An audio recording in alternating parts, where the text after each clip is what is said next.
O ano de 1994 é um daqueles difíceis de esquecer. Foi em maio daquele ano que um acidente no Grande Prêmio de Imola, na Itália, tirou a vida de Ayrton Senna, um dos maiores ídolos nacionais. Nesse ano também morreram o maestro Antônio Carlos Jobim e o comediante Mussum. Na música, foi um período rico e multivariado, com rock, pop, sertanejo e pagode tocando nas rádios. No cinema, Steven Spielberg recebia seu primeiro Oscar com A Lista de Schindler.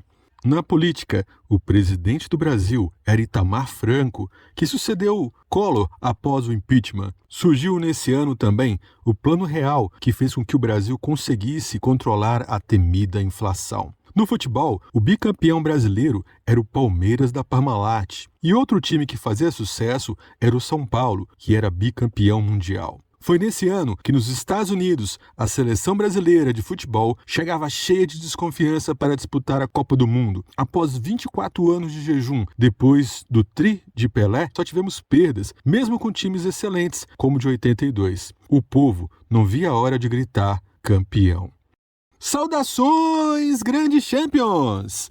Eu sou Sheldon Starks e esse é o canal Nerd Tudo. Sejam bem-vindos!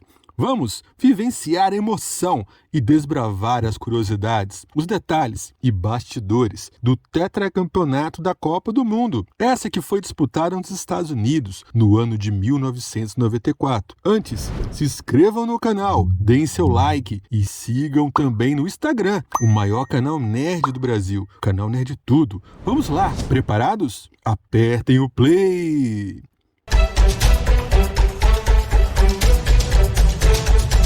Antes, vamos entender como o futebol do Brasil estava antes de 1994 e como chegou a essa inesquecível Copa. O Brasil tinha disputado duas competições que influenciaram na geração de jogadores que chegariam à Copa de 94, as Olimpíadas de 1988. O torneio de futebol dos Jogos Olímpicos de Verão de 1988 foi realizado em Seul, Coreia do Sul. Nessas Olimpíadas, o Brasil teve uma excelente campanha, chegando a segunda vez à final com jogadores como Romário, que foi o artilheiro das Olimpíadas com 7 gols, e Bebeto. Além dessa dupla, que se tornaria lendária anos depois, destacaram-se também Tafarel, Jorginho e Ricardo Gomes. Porém, o Brasil bateu na trave e perdeu para a União Soviética, que venceu o Brasil por 2-1 e conquistou a medalha de ouro. Foi a segunda final seguida que o Brasil ficava com a prata. Anterior, em 1984, nas Olimpíadas de Los Angeles, que daquela seleção se destacou um nome que ficaria famoso: o volante Dunga. Copa do Mundo de 1990.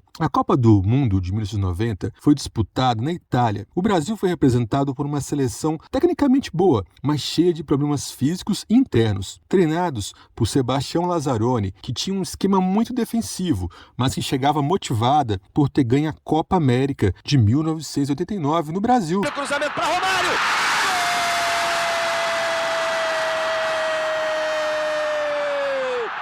Após um jejum longo, era uma geração que se destacava. Porém, como eu falei, a seleção tinha vários problemas internos, tinha muitos desfalques. Após uma fase de grupos, sem pressionar, chegou nas oitavas de final para enfrentar a campeã da Copa anterior, 1986, a poderosa Argentina, de Maradona, que teve dificuldade na primeira fase, mas tinha Maradona ainda como um mago do time. O Brasil enfrentou a Argentina em 24 de junho, no estádio Delle Alpi, em Turim. Na primeira meia hora, a seleção brasileira mostrou um futebol digno de seu prestígio. Entretanto, o tempo foi passando e o gol não saía. Aos 30 minutos do segundo tempo, a Argentina saiu jogando e a bola foi parar nos pés de Maradona. Em apenas 8 segundos, o craque tirou o alemão do lance, escapou de um carrinho de Dunga e passou por Ricardo Rocha e tocou para o Carrasco Canidia, que driblou Tafarel e chutou para o gol. A seleção brasileira saiu dos eixos e não conseguiu reverter o resultado. Quando o árbitro apitou o final do jogo, o Brasil estava fora da Copa, como uma das piores participações desde 1966. O Brasil caiu em cima de Dunga, que ficou marcado como símbolo daquela derrota. Mas, como o mundo é uma bola, ela dá muitas voltas.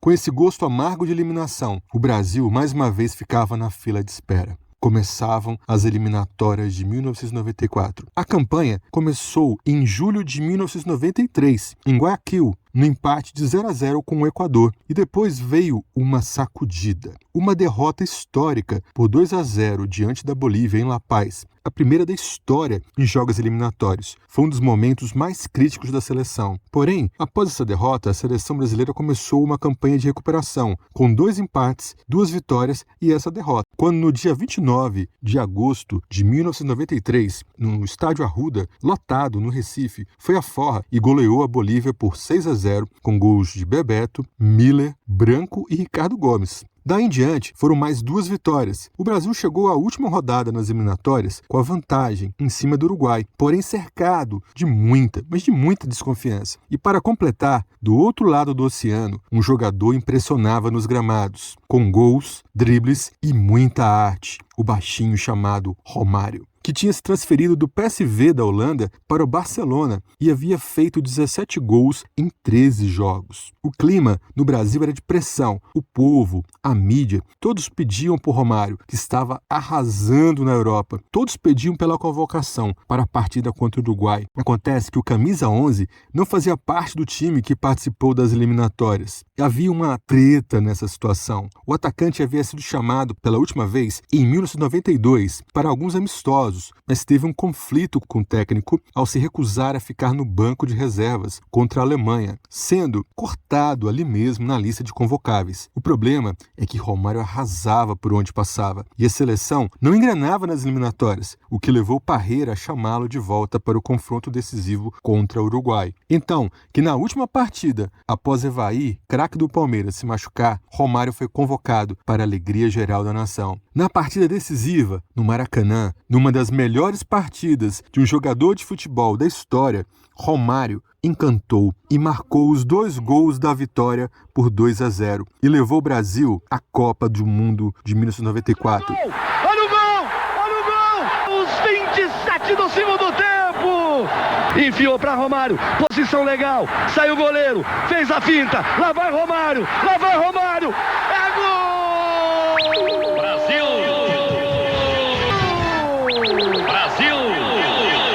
A partir daí, ele seria uma das peças mais importantes da seleção. Chegávamos à Copa de 1994. Os convocados para a seleção foram os goleiros Tafarel, Gilmar e Zete. Laterais direitos, Jorginho e Cafu. Zagueiros, Aldair, Márcio Santos e Ricardo Rocha. Ronaldão. Laterais esquerdos, Branco e Leonardo.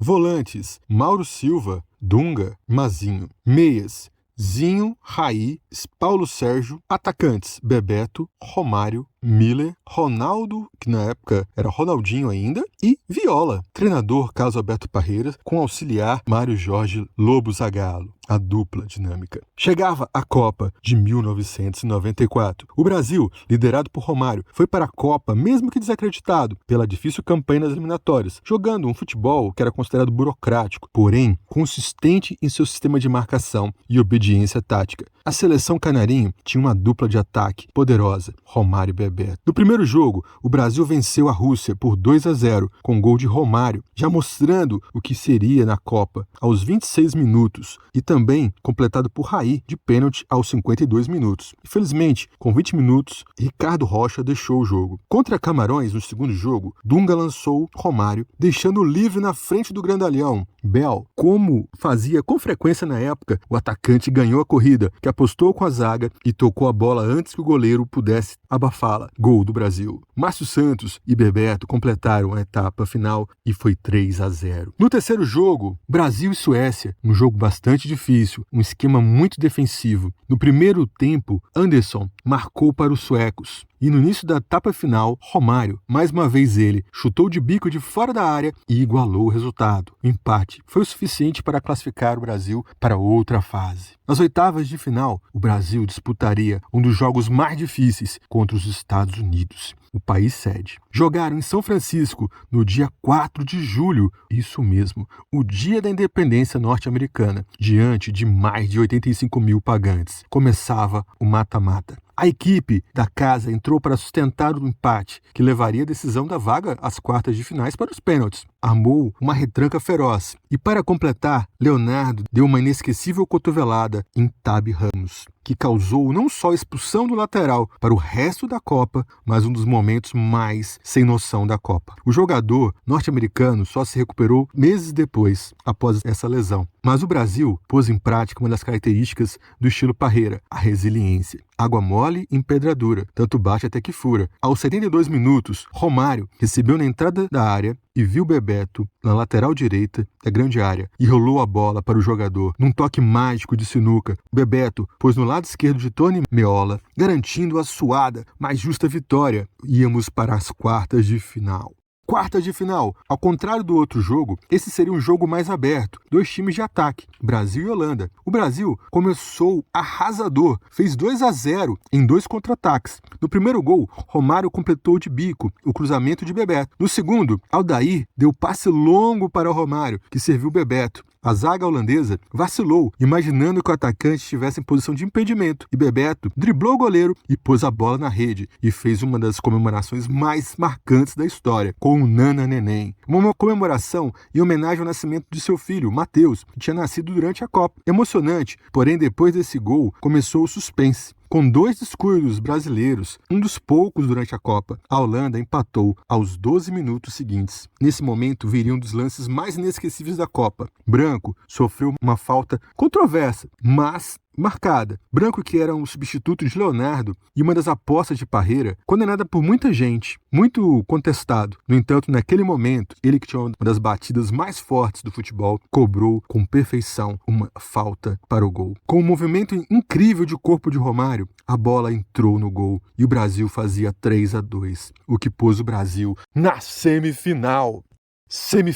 E lá estava a Suécia de novo, novamente fechada, como no primeiro jogo. Num dos jogos mais difíceis novamente, com momentos de perigo, o gol parecia que não sairia. O tempo passava e nada de sair gol. Restavam 10 minutos e o time do técnico Thomas Svensson começava a sonhar com a decisão por pênaltis, que poderia levá-los à decisão de uma Copa do Mundo. Quando Jorginho foi ao fundo do campo e fez o cruzamento da direita, quando surgiu o baixinho Romário entre os grandalhões suecos e de cabeça superou todos na pequena área e mostrou porque ele seria o melhor jogador do mundo. Mostrou todo o seu talento, levando o Brasil para as finais. Depois de 24 anos, o Brasil ia disputar contra a também tricampeã Itália. Curiosidades da Copa.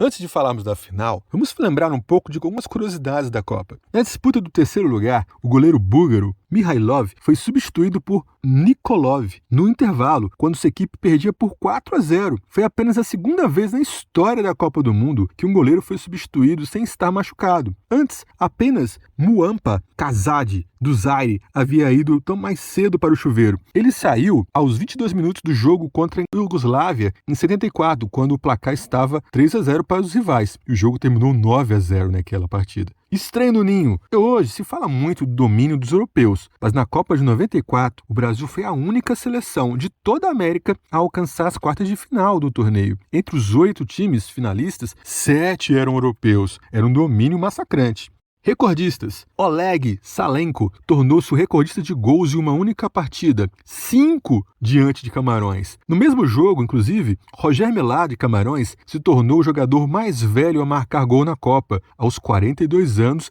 e 39 dias. O jogo, no final, foi 6-1 a favor da Rússia, mas valeram os recordes. Os 3 pontos. A Copa do Mundo de 94 passou a ser a primeira onde cada vitória começou a valer 3 pontos na primeira fase. Antes era 2 pontos. Tragédia. Num momento de infelicidade, o zagueiro Escobar da Colômbia marcou gol contra no jogo diante dos Estados Unidos. Porém, como na Colômbia existia bastante domínio de alguns grupos criminosos, quando ele voltou para o país, ele foi assassinado com a justificativa do erro que ele tinha cometido durante a Copa. Uma infelicidade, uma tragédia para todos. Final. Finalmente, vamos falar da final. A final da Copa de 94. Brasil e Itália, que fizeram a final de 1970, encontravam-se novamente. O Brasil era um clima de 2 tricampeões, onde um deles sairia como tetra. O Brasil jogou mais ofensivo que a Itália e a Azzurra jogou excessivamente defensiva. O Brasil chutou 22 vezes ao gol de Pagliuca, contra 6 apenas da Itália, e acreditou na vitória até na prorrogação. Parreira chegou a trocar Zinho por Viola, tentando a vitória. Romário chegou a desperdiçar uma bola sob as traves, mas não teve jeito. O jogo acabou 0-0. Começou o suspense dos pênaltis. Era a primeira vez que uma decisão de Copa seria decidida nos pênaltis. O Brasil tinha uma lembrança triste de pênaltis de Copa do Mundo. A Copa de 86, o Brasil tinha perdido para a França. Começa assim as cobranças de pênaltis. O zagueiro Baresi foi o primeiro a bater, chutou para fora. Porém, infelizmente, o Márcio Santos também chutou, perdeu seu chute, chutando nas mãos de Pagliuca. Albertini fez 1-0 para a Itália. Romário empatou para o Brasil. Evani acertou fazendo 2-1. Branco tornou a empatar para o Brasil. Aí apareceu a estrela de Taffarel. Massaro chutou para uma espetacular defesa de Taffarel. Dunga, com muita raça, virou para o Brasil. 3-2. Restava o último pênalti. Quem bateria seria o melhor jogador da Itália, Roberto Baggio. Mas, no momento dos deuses do futebol, ele, que era o melhor jogador da Itália, no momento de tensão dos pênaltis, chutou para o alto. O Brasil tornou-se tetracampeão do mundo. Naquele momento inesquecível, o narrador Galvão Bueno, com Pelé gritando: "É tetra! É tetra!" Dunga levantou a taça, mostrando 4 anos depois do fracasso de 90, que a era Dunga chegava ao fim com a vitória da seleção. Os atletas comemoraram com a faixa homenageando o falecido piloto de Fórmula 1, Ayrton Senna, onde escreveram: "Senna, esse tetra é nosso." No Mundial, Romário foi o artilheiro da seleção e grande nome do tetracampeonato. A equipe, comandada por Carlos Alberto Parreira, recebeu o troféu FIFA Fair Play como o time menos faltoso e o prêmio de equipe mais espetacular do Mundial. Além disso, a dupla de zaga, formada por Aldair e Márcio Santos, foi uma das menos vazadas da história das conquistas, com apenas 3 gols sofridos em 7 partidas. Com a conquista de 94, o brasileiro Mário Jorge Lobo Zagallo tornou-se o único homem a vencer o Mundial em 4 oportunidades. Em 58 e 62, ele ganhou como jogador, e em 1970, Zagallo foi o técnico campeão, e em 94, como coordenador técnico. O avião que levava a delegação brasileira voltou dos Estados Unidos, trouxe a taça. A taça era nossa. E mesmo com a confusão das bagagens na alfândega, aquela seleção entrava para a história, abrindo as porteiras para outro título que viria. Mas essa é história para outro vídeo. É tetra, inesquecível. Vamos conhecer a história de todas as Copas do Mundo, vencidas pelo Brasil. Vocês querem ser campeões também? Se inscrevam no canal, deem seu like, sigam o canal nas redes sociais, o canal mais nerd do mundo. Somos todos campeões, hein? Grandes Champions! Valeu!